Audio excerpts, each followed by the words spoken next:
In the book of Judges, we find a story of an angel who comes to a couple and said that the Lord will give you a son, and make sure that this son will not have his hair cut and will not touch any alcoholic beverages.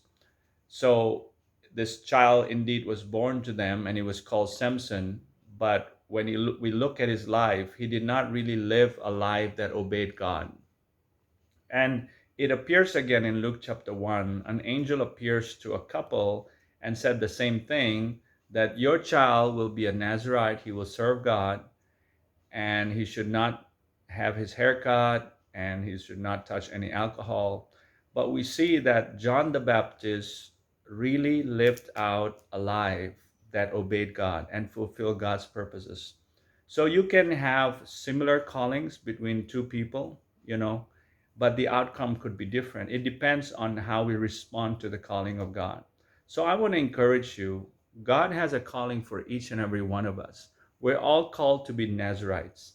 Doesn't mean that we should not touch certain food or not cut our hair. No, it just means that God wants us to be dedicated to Him and His calling, and He wants us to serve Him. So I want to encourage you to find out what the purpose of God is specifically for you. But the general purpose is we are to be involved in the work of God that is done through the church, where we are equipped, and then we go out into the world and we share the gospel and we disciple people, help those in need, and try to alleviate the burdens that people have in their lives. And the calling that God had for John the Baptist was that the spirit of Elijah would come again, and he would have the spirit of Elijah. So, in other words, what this means is that the spirit and power of Elijah, when we look at the life of Elijah and the calling that he had, yet yes, there were miracles that took place in his life, okay, but the main calling that he had was to confront the king of Israel at the time, Ahab. And he had a very evil wife at the time called Jezebel. Jezebel was controlling Ahab, even though Ahab was the king, but Jezebel was controlling Ahab and manipulating him and controlling the kingdom through Ahab. So Ahab became very evil, and as a result, the people of Israel was very evil at that time, and they went into idolatry. And the same situation happened in Israel at the time. Yes, there was religious leaders, and it seemed like they were obeying God and following the religious system. But behind that was manipulation, idolatry. Even though it wasn't like physical idolatry, but it was spiritual idolatry. They were idolizing money, power, and all kinds of things. And so John the Baptist was going to come into a time which was very similar at the time of King Ahab. So the same calling that Elijah had, it, John the Baptist would also have. That is to confront the leaders of the day and to confront the idolatry, manipulation, and disobedience of the day. So that is what it means that John the Baptist would have the spirit and power of Elijah.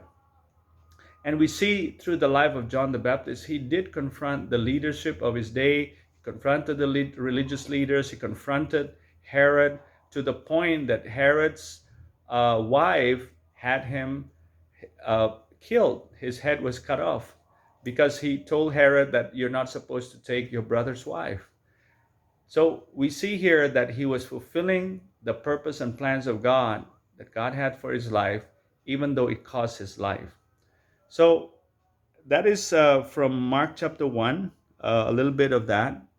But we also see how Elizabeth would have her child, and even though she was of age, and then we see the story of Mary, that she would conceive a child even though she was a virgin.